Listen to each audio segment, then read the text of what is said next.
Underground fish pond. Nainital नाम के एक शहर में वासुदेव नाम का एक मछुआरा था। वो रोज शहर के तालाब से ताजी ताजी मछलियां पकड़कर उसे शहर में बेचता।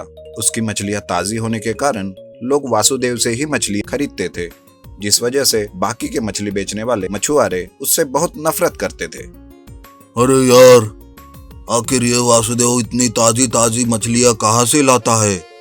हाँ यार, इसके मछली के आगे तो हमारी मछली टिकती नहीं, हमसे कोई नहीं खरीदता।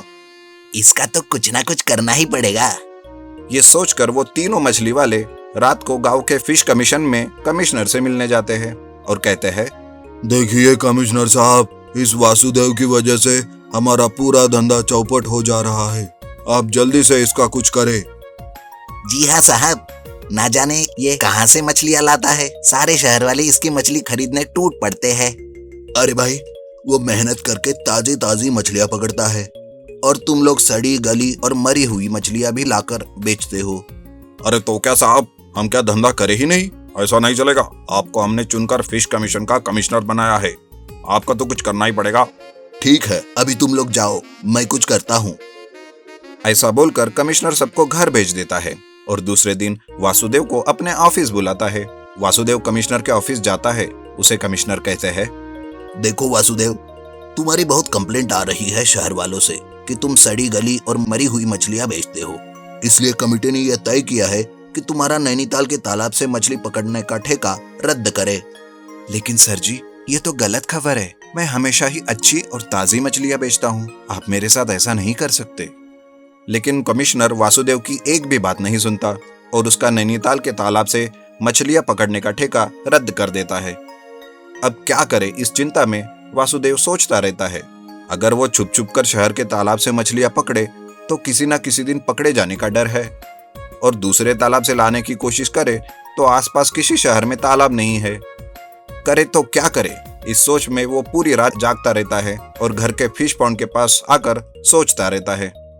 तभी वो देखता है कि फिश पॉन्ड में जो छोटा सा घर का मॉडल होता है, उसमें एक मछली घर के अंदर जाकर छुपती है और उसे अंदर बाहर आते हुए देख वासुदेव को एक आइडिया आता है। वो अपने घर के आंगन में आता है और एक कोने से अंडरग्राउंड खुदाई शुरू करता है। खुदाई करते करते वो एक बड़ी सी जगह खोद डालता है और उसमें पानी भर देता है और बाजार से मछलियां लाकर उस अंडरग्राउंड तालाब में छोड़ देता है। इस तरह से वो अंडरग्राउंड फिश पॉन्ड बनाता है। कुछ ही दिनों में वो मछलियां बेचने लायक हो जाती है। वासुदेव मछलियां निकालता है और बाजार जाकर बेचने लगता है। अरे तुम्हें तो कमिश्नर ने मछली बेचने के लिए मना किया था ना? हाँ, नैनीताल के किसी भी तालाब से मैं मछलियां नहीं पकड़ सकता। तो फिर ये मछलियाँ कहाँ से लाया तू? ये तो मैंने दूसरे शहर के तालाब से लाई हुई मछलियां है। अच्छा, तो तू अब झूठ भी बोल रहा है? बेटा, अब तो तू गया। वासुदेव की मछलियां देखकर लोग उसकी मछली खरीदने टूट पड़ते हैं और सारी मछलियां बेचकर वो घर जाता है। लेकिन थोड़ी देर के बाद ही कमिश्नर और कुछ मछली बेचने वाले उसके घर आते हैं। अरे क्या रे वासुदेव, सुना है तू मछलियां बेच रहा है? तुझे मना किया था ना? जी हाँ सर, आपने मुझे नैनीताल के तालाब से मछलियां पकड़कर बेचने के लिए मना किया था, लेकिन दूसरे शहर की तो नहीं। मैं दूसरे शहर से मछलियां ला रहा हूँ और यहाँ पर बेच रहा हूँ। अरे नहीं नहीं सर, ये मछलियां इसने यही कहीं से नैनीताल से लाई है, क्योंकि वो बहुत फ्रेश थी। ये झूठ बोल रहा है सर। इसके पास कोई तो तालाब है, आप उसे ढूंढिए सर। अबे दिवाकर, तू पागल हो गया है? तालाब क्या जेब में रखने की चीज है? तुझे कहाँ से दिख रहा है यहाँ तालाब? जाकर तू ही ढूंढते बैठ तालाब को, और मिल जाए तब मुझे बताना। ये कहकर कमिश्नर वहां से चला जाता है और वासुदेव अपने अंडरग्राउंड तालाब से मछलियां पकड़कर बड़े आराम से बेचता रहता है। नागपुर गांव में रामू नाम का एक पानी पूरी वाला रहता था। रामू के पास गोपी नाम का एक आदमी काम करता था।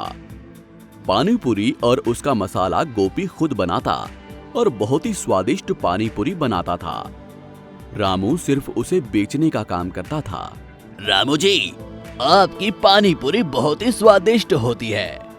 भले ही हमारे गांव में एक ही पानी पूरी का ठेला है, लेकिन आप इतने स्वादिष्ट पानी पूरी बनाते हो कि हम एक ही दुकान से संतुष्ट हैं। जी, आपका बहुत बहुत धन्यवाद। आप लोगों का ख्याल रखने के लिए ही तो मैंने ये ठेला लगाया है। देखना आप, दिन प्रतिदिन पानी पूरी और भी स्वादिष्ट होंगे। मैं बहुत ही महंगे मसाले इस्तेमाल करता हूँ। रामू भाई, आपका पानी पूरी खाकर तो हमारे मुंह में स्वाद जैसे वापस आ जाता है। जी बहुत बहुत शुक्रिया आपका। और गोपी, कैसा चल रहा है काम? जी बहुत बढ़िया। मैंने एक मसालों की नई तरकीब खोज निकाली है। इसके बाद से हमारे पानी पूरी और भी ज्यादा अच्छे होंगे। अच्छा, ये तो बहुत अच्छी बात है। हाँ रामू जी, बस आप मुझे कुछ मसाले ला देना। उसके बाद देखना मैं पहले से भी और ज्यादा अच्छी पानी पूरी बनाऊंगा। मसाले तो तुम खुद बनाते हो ना, तो फिर मसाले लाने की क्या जरूरत है? नहीं रामू जी, बाकी मसाले तो मैं खुद बना लूंगा, लेकिन कुछ मसाले हमें बाहर से भी इस्तेमाल करने होंगे। नहीं नहीं, ज्यादा खर्च करने की कोई जरूरत नहीं है। वैसे भी हमारी पानी पूरी पूरे गांव में मशहूर है। जरा सा स्वाद बढ़ाने के लिए हम फिजूल का खर्च नहीं कर सकते। लेकिन रामू जी, मेरे पास बहुत ही अच्छी तरकीब है। अपनी तरकीब अपने पास ही रखो और जैसे काम करते आ रहे हो ना, वैसे ही करो।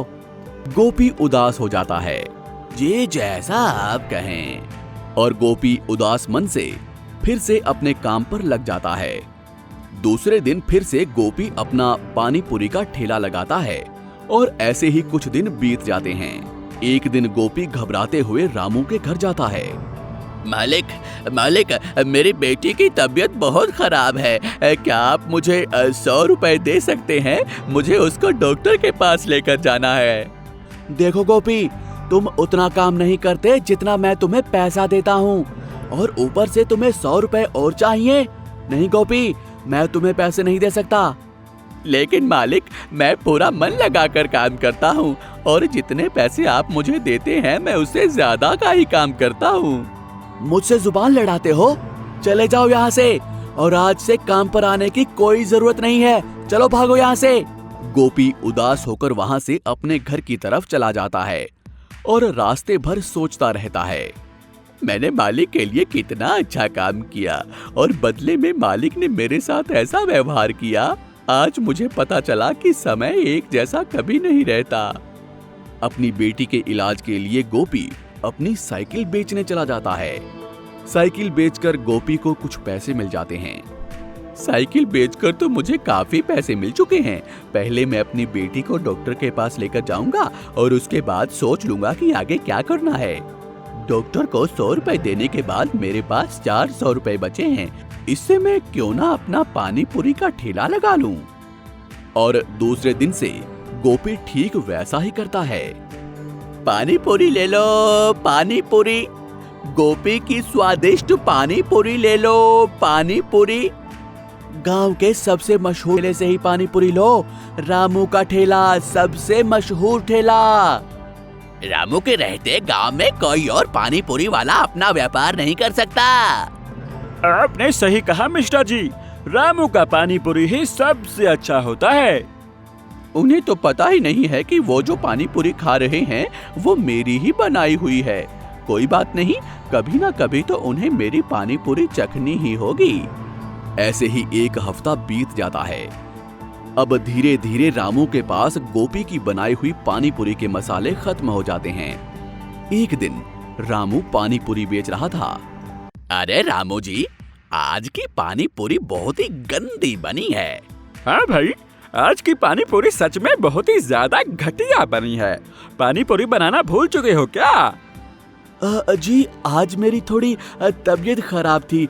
कल से आपको बहुत बढ़िया पानी पूरी मिलेगी।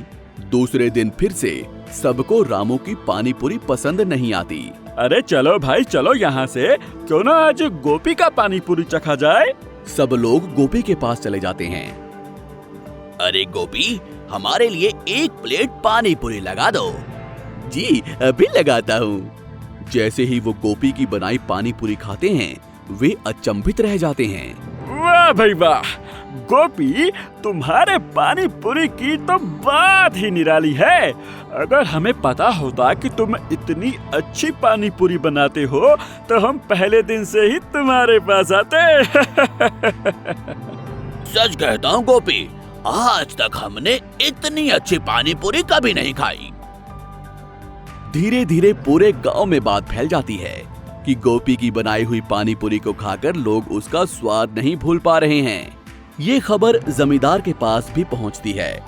जमींदार गोपी के पास आते हैं। कैसे हो गोपी, कैसे चल रहा है तुम्हारा व्यापार? जमींदार जी, आपने क्यों कष्ट किया? आप मुझे बता देते, मैं आपको पानी पूरी देने चला आता। देखो गोपी, हमें कलाकारों की कद्र करनी चाहिए। तुम इतना अच्छा पानी पूरी बनाते हो, ये तुम्हारी एक कला है। क्या मुझे पानी पूरी नहीं दोगे? क्यों नहीं, अभी बनाता हूँ मालिक। जमींदार पानी पूरी खाता है। भाई वाह, क्या बात है! मैंने अपनी पूरी जिंदगी में इस तरह की पानी पूरी नहीं खाई। ये लाजवाब है। सुनो गोपी, आज से कोई भी उत्सव हो, कोई भी त्योहार हो, मेरे लिए तुम ही पानी पूरी बनाओगे। जी मालिक, शुक्रिया, आपका बहुत बहुत शुक्रिया मालिक, शुक्रिया। और एक बात, कुछ ही दिनों में मेरी बेटी की शादी होने वाली है, वहां पर भी तुम ही पानी पूरी लगाना। जी मालिक, बहुत बहुत शुक्रिया मालिक, मैं और भी बेहतर पानी पूरी बनाऊंगा मालिक। हाँ। ये लो, कुछ एडवांस रख लो, कम पड़े तो मुझे बताना, और शादी वाले दिन बाकी पैसे भी ले लेना। बहुत बहुत धन्यवाद मालिक, आपका बहुत बहुत धन्यवाद। इसके बाद से गांव के सभी लोग गोपी से ही पानी पूरी लेने लगे और धीरे धीरे गोपी काफी अमीर होता गया।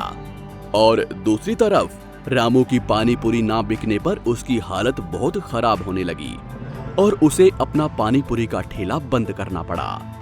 रामू के साथ क्या हुआ? कोई अगर हमारे लिए काम करे तो हमें भी उसका ख्याल रखना चाहिए और हमें अपने कारोबार को पहले से बेहतर बनाने की कोशिश करनी चाहिए। आपको हमारी ये कहानी कैसी लगी, हमें कमेंट बॉक्स में जरूर बताएं। और यदि आप ऐसी ही और भी कहानियां सुनना चाहते हैं तो हमारे चैनल को सब्सक्राइब करना ना भूलें। शुक्रिया।